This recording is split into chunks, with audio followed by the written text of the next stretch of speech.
I think we should keep it to only F1 Academy that is separate. We shouldn't normalise it and have other championships do this personally. If I'm not training to the level that I should be, I'm getting beaten, that's my fault, that's my issue, I need to be training harder. There's no reason why we can't compete together at all. I mean, I've beaten boys my entire life, it's always what I've done in motorsport.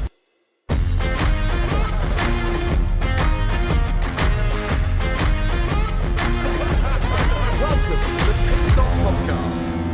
Ladies and gents, welcome back to Pitstop. Here we are again. It's a lovely day, a very special day, because we do have another guest with us today. Not just anyone, this is our first ever F1 Academy driver. Ladies and gentlemen, Chloe Grant. Thank you very much for joining us. Let's go. How are you doing, Chloe? I'm good, thank you. How are you? Good? I'm alright, You had a good day? Yeah, it's been busy. I've got more to do, but yeah, it's been good. You're actually local this week. Like, you're literally staying next door. Yeah, well, only for last night, just for one night to obviously come down, and I have a few other things I had to do in London today, so it's worked out quite well. But yeah, it is technically about an 8-hour drive from mine to London, but I don't really come to England that much as often as I did previously last year, because I was racing nationally last year. And obviously we're international, so flying a lot more. But my college is in Loughborough in England, so it's a 5-hour drive for me. But I do the majority of it online, just because I don't really have the time to come down all the time for it. So, wow, so straight off the bat there, you're still in college now? Yeah, well, it's a Motorsport UK course. Okay. So it is set up by a licence holder, and it's only for 2 weeks every month. And it's all racing drivers, so obviously it's really good for getting to meet everyone over the UK. Anyone else from the F1 Academy grid on that with you? Jessica Edgar, she's on it, but she's done her second year now, so she's unfortunately abandoning me now, and I'll be going into my second and last year. Wow, that's really cool. Yeah, I don't know much about racing in Scotland. We want to go straight into your story from the beginning, because we've got your dad here as well. We're going to just do a shout out to your dad. Feel free to shout anything or give any reactions to anything that you want.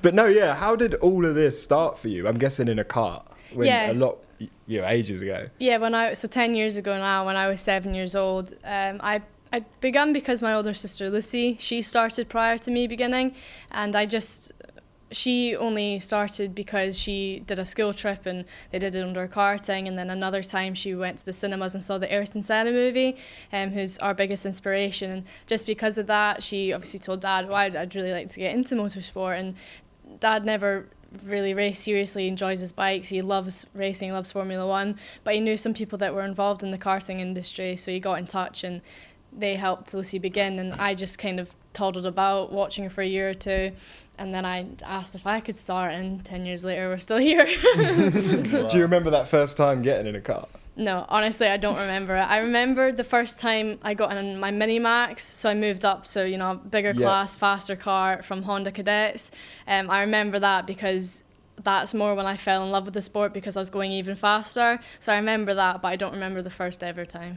Yeah, because I was looking at your career online and I was going through the different series, and you've raced in, obviously from karts. And then what was the jump from karts to the next series? So in 2021, the original plan was to continue in kart racing, and actually do the British Championships. But we applied for to try it for the Junior Saloon Car Championship scholarship, because a friend had mentioned, why don't you just try for it and go for it, see what happens? I mean, why not? Yeah. And I ended up winning it. Yeah, that's incredible. I saw that on the news, I'm pretty sure. That was a big thing. Yeah, I was very, very lucky. It definitely massively helped my career for actually making that step up to car racing, because sometimes you don't really know exactly how you're going to make that jump up. So it was racing a Citroen Saxo for a year nationally, which was interesting.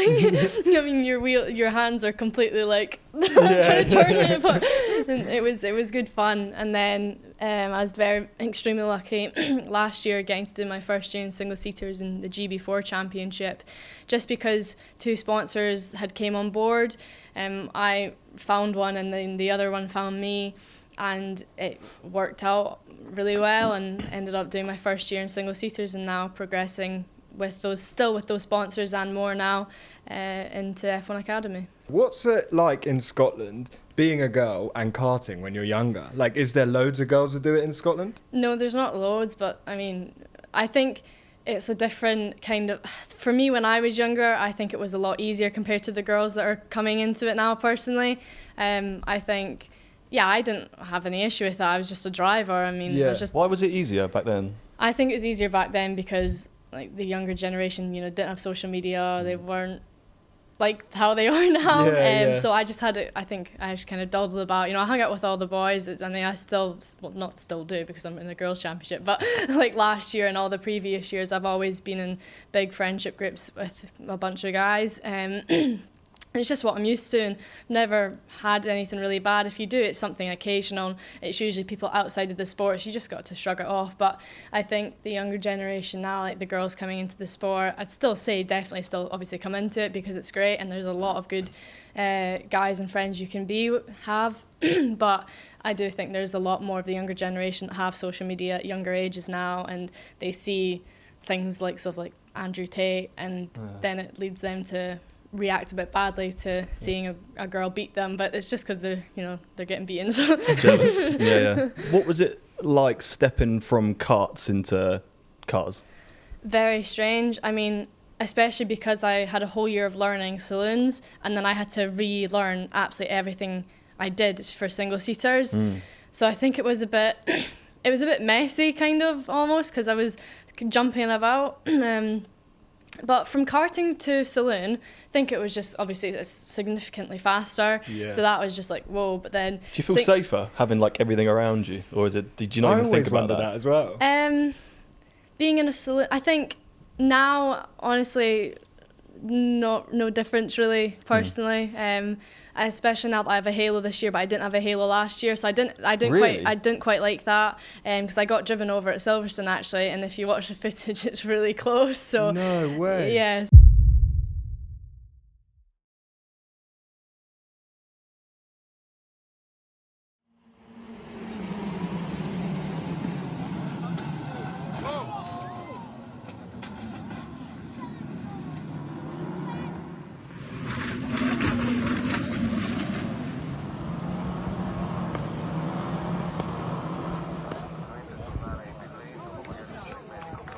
Hello everyone, just letting you know that I'm okay after my race 1 incident. I'm very grateful for the halo style system. Because of the halo, I managed to get out without being an issue with the fire, because the fire was inside the car as well and I could see it. So without having that halo there, I would have been trapped, and I'm very, very lucky and very, very, very grateful for the halo style system to be put in place and for F1 Academy to have it so that I got out in the car safely. And thank you to all the paramedics as well. They did an absolute brilliant job of getting to me immediately and making sure I was all okay. I'm very happy to have a halo now this year, but I think for the first time in a single seater that was so weird because I had a whole year of having a roof over my head and then I had nothing. So that was really, really strange. But I remember I was really slow on my first test just because I was like, you know, the downforce, you're not used to it at all, like the speed you can carry through the corners. And it took me a whole year to kind of learn everything. And even now, I think I've progressed a lot quicker and faster this year than I did last year. And I've learned a lot more, and I just feel a lot more at home this year. We asked Mikey Brown, who's Fernando's lead mechanic, what if we could drive an F1 car, and he pretty much said no. Right? What's the difference? I mean, obviously, you know, it's single seater again, and you haven't got the roof and everything else. But how different is it stepping into a single seater car like that, and just to get it going and just to be able to drive it? Is it hard? I would say I wouldn't say hard, I would just say it's kind of a nerve-wracking thing, and it just takes a while to settle into, because it did take me quite a few test days to actually settle into it. But I was very lucky to get to test a British touring car last year. So I tested the Infinity with Laser Tools Racing, my sponsor. And that was, I think again, that was even more strange, because obviously compared to a sack, so that's much more significantly faster, and the weight distribution is the weirdest thing, I think, because like as in when you're braking, like it feels like you're getting thrown to the front of the car just because and also it had power steering, which is very, very weird for me, because I'm not used to power steering at all. What about your neck? What was the difference, like the pressure on your neck with the G-force? Honestly, it's I felt it the first test, but then kind of because it's only F4, it's still incredible, but Yeah. you know, compared to F3, 2 and 1, the G-force is nothing compared to those. So I don't think it's that like incredible G-force, Yeah, but obviously yeah. I still like train my neck really hard so that if I ever got the opportunity to jump into an F3 car, I'd be able to handle it. So is that what an F1 Academy car is? It's like It's an F4 it's car. an F4 So car. it's essentially the British F4. Well, it's the same F4 car all over the world, but let's just say British F4 car, but it's different rear and front wings. Sorry. That's our dishwasher. What, do you want to just unplug that quick? We'll cut this bit out. You'll never know. Will Buxton, the washing machine started bleeping. Because otherwise, if it was white, Oh, Because- what's that beep? It's a dishwasher. and then they went through for the new lap, and then the next one came up was But now here we are. You're sat here with your ART jacket on, and you're in F1 Academy, which is unbelievable. Yeah. We've been following it this year, and you know I want it to be televised, and I'm hoping that it will be televised as soon as possible. But it's mad exciting. You're in F1 Academy. How has this season been for you? How is F1 Academy going? Yeah, it's incredible. It's a dream come true, like I said. I mean, I know what it's like to be like almost getting a drive and not have one. I mean, but I was so nervous that I wasn't going to have a drive this year, and we were so lucky that we found and got in contact with ART, and as soon as we did, we were like, okay, we'll get you out to the factory, and I did a sim day with them, and obviously got to speak to them and work with them, so we were basically testing how we would work as a team, and Yeah. they were seeing my driving through the sim, which is as much as you possibly can, with obviously being on the track, and then we got an email I think a couple of days later, and they were like, okay, we're going to sign you, and Oh, wow. I think that was like the best day ever. That must be unreal to get that email. Yeah, I think definitely, especially going from what I've previously been in to then all of a sudden it's like, oh my God, we're flying everywhere this year, we're international, we're with ART Grand Prix who are racing in FIA F3 and 2. Yeah, massive. And it's like, it was huge. So I'm very, very grateful for this opportunity that they've given me, and even working with them throughout the year, I've progressed so much as a driver. I mean, I did let myself down at the last round in Zandvoort, unfortunately. I mean, I was quick in testing, I was P4, and I just went into qualifying way too confident, and I over pushed into one corner, and it was a fast right-hander, and I went in the gravel, and because I needed assistance, they didn't let me continue qualifying, and I was sitting P4 in the ranking at the time, and I just watched my time drop down, and obviously that Zandvoort is such a difficult track to overtake, and especially if the person in front of you sits on the defensive line, you can't do anything about it. Right. And because I messed up my qualifying, it completely put me out of contention for the races.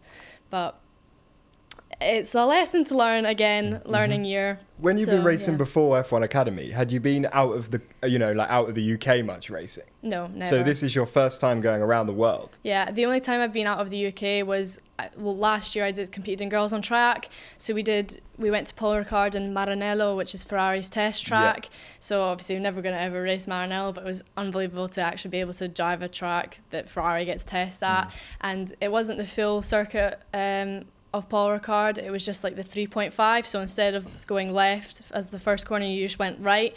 But again, I still got to That drive actually made Paul sense to me. I could actually picture it in my head. Wow, pat on the back. But yeah, I was even at that time I was very lucky to drive Paul Ricard, let alone race a full circuit this year. So.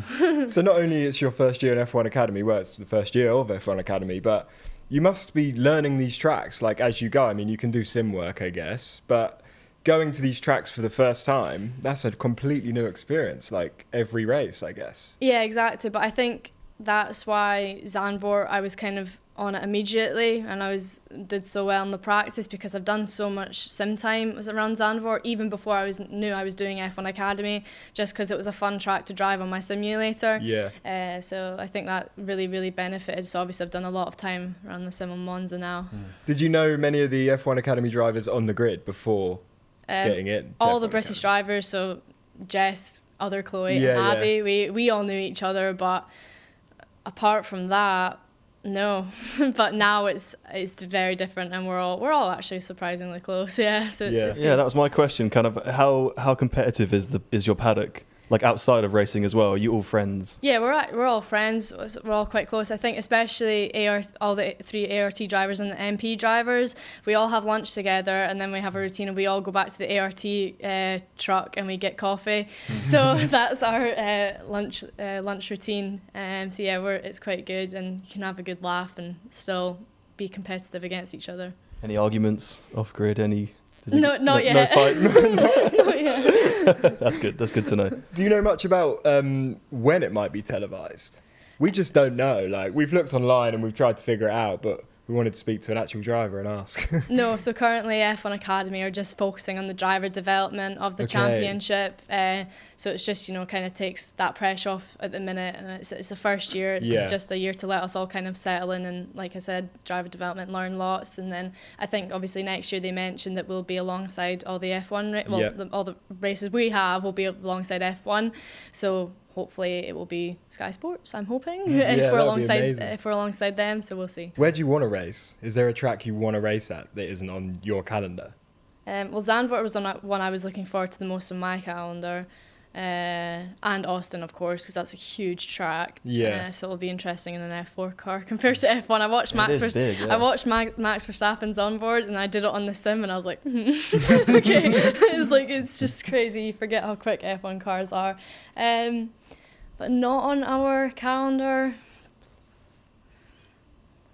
Maybe Imola. I think that looks like quite a good track to drive. Yeah. But again, getting to do Monza this weekend is going to be, it's a very historic track, and it's going to be very exciting and all about getting in the toe. Yeah. That's really cool. What does an F1 Academy race weekend look like for you? So obviously we're filming this on a Tuesday, and you're racing, it starts Friday, right? Yes, so we have 2 free practice sessions, 40-minute free practice sessions on a Friday. Yeah. And then we'll have Q1 and Q2, which is back-to-back. And we have that Saturday, usually quite early. And then race 1 Saturday, race 2 and 3 Sunday. So Q1 is for race 1, and then it's race 2 is reverse top 8, and then Q2 is for race 3. So you're gonna fly to Monza tomorrow. Yeah. So you'll be there Wednesday. Yeah, but we'll do on the night before we're driving, so we'll get there on Wednesday, and then on Thursday we have a certain designated time that the team tell us to go to the track, and we'll do track walk, and we have briefing, and we just kind of have a whole team briefing as well, of like discussing how the weekend's going to look, the format, what our strategies are going to be, and obviously sometimes the strategy changes after free practice for qualifying, and it's a whole thing, but we discuss what our options are and what we all agree on, and just there's lots to talk about before a race weekend. One reason I really wanted to get you on the pod was because I saw that you did the announcement you're working as an ambassador with Girls on Track, I believe. Yeah. And I just wanted to hear a bit more about that and like all the initiatives they're doing, because it looks great. Yeah, so before Girls on Track was Girls on Track, it was originally an initiative set up by Susie Wolf called Dare to Be Different. So I think it was a long time ago, and I was when I was 10 years old. Oh, it's been going a long time. Yeah, so I was involved in it since I was really young, and I would just basically, at that time I'd take my go-kart along, and I would just talk to all the schoolgirls that were at that time the same age as me, and just talk to them obviously about my career and stuff, and I did that every time they came up to Scotland. And then one time I actually did an event at the Porsche Experience right next to Silverstone, but that time I didn't take anything because I didn't take my cart with me that time. I was just working on like the Pitstop challenge, because they have lots of different challenges and activities for the girls to do, and they have lots of different guest speakers to come along. And that's actually when I met somebody called Catherine Richards, who works in the wind tunnel for Mercedes. So she took me to the factory to give me a tour, and I met Lewis Hamilton. So that was really cool. And then after that, it kind of changed from Dare to Be Different to Girls on Track. And so I was very lucky to actually compete in Girls on Track last year, and I made it to the final. It was, like I said, when I drove Paul Ricard and Maranello, so that was a really, really cool experience. And to be able to work with Ferrari as well, it was really cool. I really enjoyed it. And then, this year I've been going to events I could. I think the last event I was at for Girls on Track was at Extreme in Scotland. So that was when it was announced that I'd become an ambassador for them. And I, same thing again, just kind of got to speak to all the girls, and I think they've started getting a bit more active now in recent years, asking more questions, actually being really interested in it. It's really nice to be a part of it and actually try and inspire some girls into it, because it's good to be a part of it and bring more and get them out of that shell that they're scared to come into this world. Yeah, I think it's so key to have people like yourselves, you know, being the face and being able to do that, because there's so many roles within motorsports, within the teams, you know, driving or not driving, that, you know, girls need to see other girls being able to do it and being there and doing it. So I think it's amazing. It's good stuff. F1 Academy is that inspiration, I think, to these young girls. Do you think, what are your thoughts around having like the separate championships? I mean, do you see a day when, you know, it will be mixed, or do you think it should be separate, boys and girls? No, it shouldn't be separate. I think we should keep it to only F1 Academy that is separate. We shouldn't normalise it and have other championships do this, personally. People kind of get mistaken for the purpose of F1 Academy. Some say it's because we need to be separated because of physicality, which is completely nonsense. It's not true whatsoever. If I'm not training to the level that I should be, I'm getting beaten, that's my fault, that's my issue, I need to be training harder.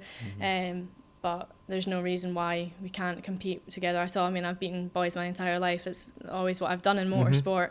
The reason that F1 Academy is here is to help financially, because we need that support to obviously help us, you know, and it actually gets us recognised. We're showing our talent, so that sponsors and teams and F1 teams and everyone can, you know, look at us and say, okay, they have potential to, you know, make it through F3, F2, hopefully to F1. Yeah. So that's the purpose of the championship, to give us that recognition and that financial support up until the point that we can make that jump to F3. So yeah.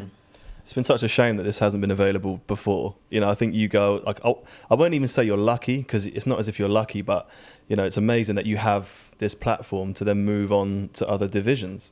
And the fact that you're saying that they help with like the financing and stuff, that's like one thing I wanted to touch on, was how hard has it been for you kind of growing up and going through all this different racing, like financially, and finding funding for a race seat? Karting wise, we actually spent our money quite wisely. I mean, I didn't end up doing British and all that, which sometimes, you know, if you speak to people who did karting, like, well, you didn't do British, but I'm like, okay, it doesn't matter, I got results, I won championships. Like, and we saved a bunch of money not doing that. And then obviously I was very lucky in 2021, I had a free season.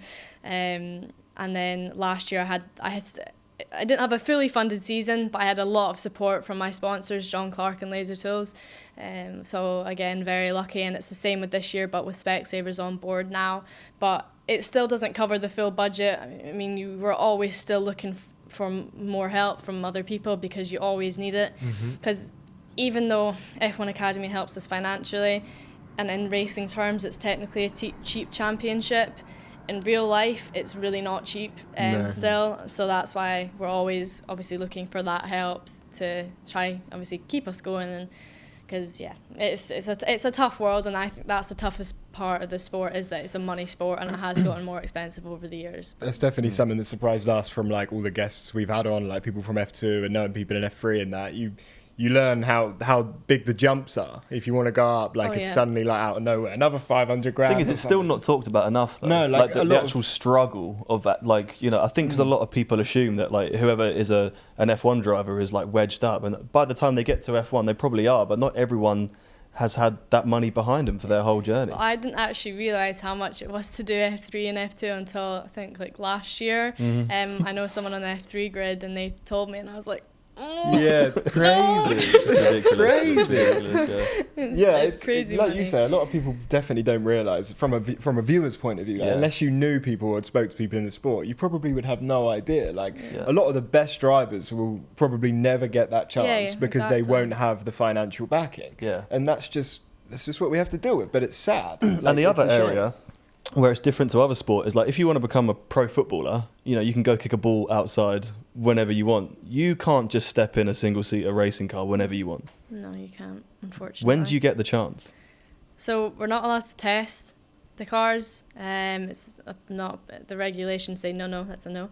So apart from the official test days that the championship have given us, you're only allowed to test the car if you change the engine and both wings. So essentially just make a normal F4 car. So you could just agree with another team that have normal F4 cars to go testing, but we haven't done that. We've just kept to the allocated test days, but we were supposed to have a full test day at Zandvoort, and we didn't get that, but I think we should hopefully be getting some test days prior to Austin, which is very much needed, obviously, because I don't think any of us know the track. Well, obviously through simulator work, but Jake knows it quite well. Yeah, but it's a big track, but it won't be in our normal cars because it's a lot of money to get all 15 cars over to test, and then they have to sit there for it's like 3 or 4 weeks to then go racing again.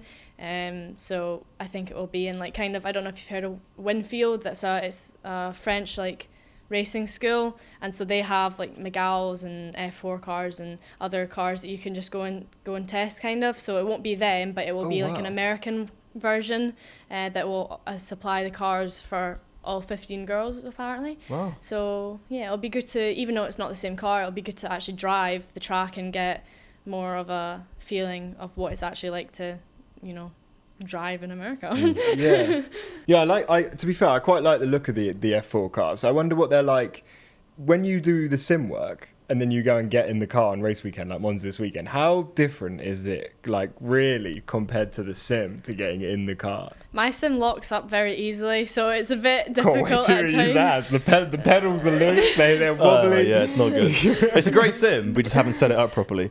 No, mine's is good, but if I'm not gentle with the pedals, they lock up quite easily compared to my actual car. But apart from that, it's not that far off. Obviously, you don't feel the movement, but it's not that far off. I think the weirdest thing for me was, we're racing the Gen 2 Tatis chassis, whereas last year I raced the Gen 1, and they're so massively different, which you wouldn't think, but it's a completely different car altogether, which was bizarre to me. I'm going to have to be really stupid there. Like, I don't know the difference. Like, what were the main differences between them chassis? So I couldn't tell you, well, chassis-wise, like the actual tub is actually a lot smaller in the Gen 2. Okay. But I'm talking about like kind of, I don't know, so we have a Halo, whereas Gen 1 didn't. Oh, yeah. But so that's extra weight. But just kind of the way like they reacted, like the brake pedal, I feel personally it's a lot easier to push in the Gen 2 versus the Gen 1. Yeah, because some people say you have to really, really push it in some cars. Oscar was like, he has to... That was in the F4 car. He was like having to slam the brake pedal. Oh, that was he. I think he raced when he raced F4. I think that would have been the Miguel, possibly. So yeah, that's pretty hard.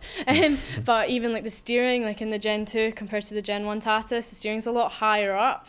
And it's a lot, you can almost feel the car a bit more like it dancing about, which is quite nice. So yeah, I prefer the Gen 2. It's a lot more fun for me to drive, and obviously I've been quicker in it than I was the Gen 1. So I'm so jealous because I've never driven a fast car on a circuit or anything. That's all I want to do. And you talking about the car dancing around like that? Yeah, hearing people talk about it. My Golf doesn't quite handle the same. Golf doesn't handle it. It really doesn't, unfortunately. You passed your driving test now, I believe. Yeah. So yeah, it's actually that's a story that a lot of people liked. So I turned 17 on the 20th of March, and I was at college at the time, so I managed to get in the building for a bit in March, and then a week later on the 27th, so it was a Monday, I had my theory, and then on the following Friday, the same week, I had my practical, and I passed. So I was very, very lucky to have them very close. We didn't expect that. I thought I'd be waiting months to get a test, but it was just there when I opened the app. So did your instructor know that you were a racing driver? Yeah, we know him through personally. So he obviously tried to fit as many sessions in with me as he could between the Monday and the Friday, to just make sure I got it ready, because there was things like I was crossing my arms, not feeding the wheel, and it was just. Yeah, it was just little things that obviously you're not used to doing. Turned up wearing a helmet. Yeah. That's great. That's really cool. What did Oscar say? What did we ask Oscar about driving?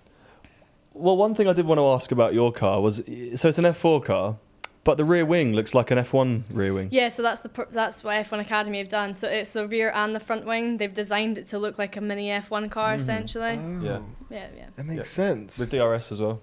No. Just testing. Just checking if you knew. Yeah, we do have a fastest lap leaderboard here. It's on Austria. Okay. Is it Austria? Yeah, it's Red Bull Austria, Ring, Red Bull Ring, yeah. Okay.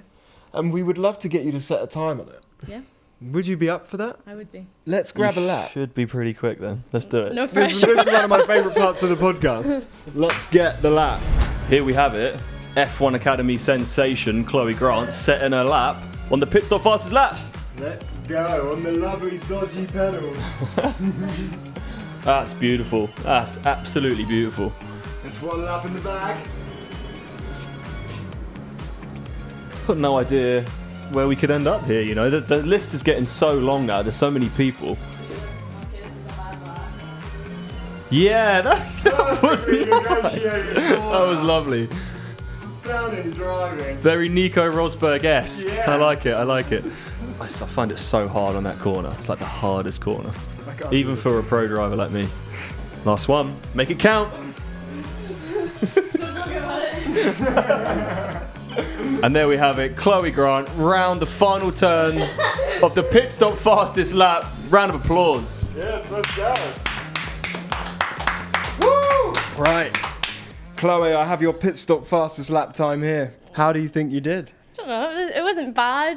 I'm quite competitive on the sim, but I don't want to get my hopes up. I think you did really well, considering our pedals are very dodgy. Yeah, they kept moving about. Yeah, and interestingly, you said you only race with 6 gears, and this is 8. Yeah, that was very That's strange. a pretty crazy difference. But this is a good time. Where hope would you so. like to have come? I would like top 3, Okay. but I don't know. Well, this is a very good time. Oh no. You have done the pit stop fastest lap in a 1:07.035. No. Which is above Billy Munger, which is a very, very good time. I think that is an unbelievably respectful place on the leaderboard. Congratulations. How do you feel about that? I wanted a 106. Or even a 105. But You'll have to come back when our pedals are fixed. I'll come back to get that top 3. No, that's a great time. I love it. Right, well, we've got our pit stop fastest lap. I'm glad we've added you to the leaderboard. I'm Chloe, very you've happy done about it. that. How do you feel about that time? I know they all did more practice laps than me. Some, a few did. But like we were just saying, you beat Johnny Herbert, ex F1 driver. That's mega. But then so did I, to be fair. Yes. That must be so genuinely not having 2 extra gears. How big a difference is that? Like, It's weird. You settle into it, but it's weird. yeah, no, I think that's completely different. One thing I wanted to speak to you about before we say goodbye and you go and do your karting today, which is great, is does your sister manage you? Yeah. See, Well- that's cool. Well, she manages like my social media and stuff. She saved in my phone as Bossy Boots for a very, very important reason. Yeah, she does all my social media and PR and all that fancy stuff that I don't have to worry about. Is she a strict manager? Very, especially when she's your sister. The only thing that I'm in charge of is like my TikTok account, but apart from that, she does everything else. Oh, you don't even let me charge the TikTok account. No, I have to do all of that stuff. Hard social media stuff. Yeah. Final question before we go. If you weren't doing racing, what do you think you'd be doing? This is actually something that I came up with an answer like a couple days ago because I saw a TikTok video. But because honestly, without motorsport, like I don't have a life. I'll be honest, I don't have much else. But I've seen a lot of people. They they work really hard and they save up and then they go and move away to like Greece and they work on a boat in Greece. And if I wasn't racing, I'd want to do that.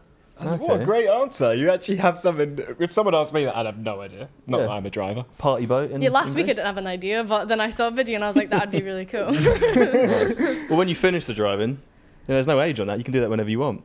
Yeah, true. You're We'll also see. still so young, right? Like, what does 5 years ahead look like to you? Like, do you have like a plan or like a where you want to take it? Or I mean, obviously, my dream is to be a professional racing driver, whatever route that ends up being down. I'm grateful either way because it's motorsport and I love racing cars. Don't know, we'll see. No idea, honestly, I don't have an answer for that. We'll find out. Formula One? I wish.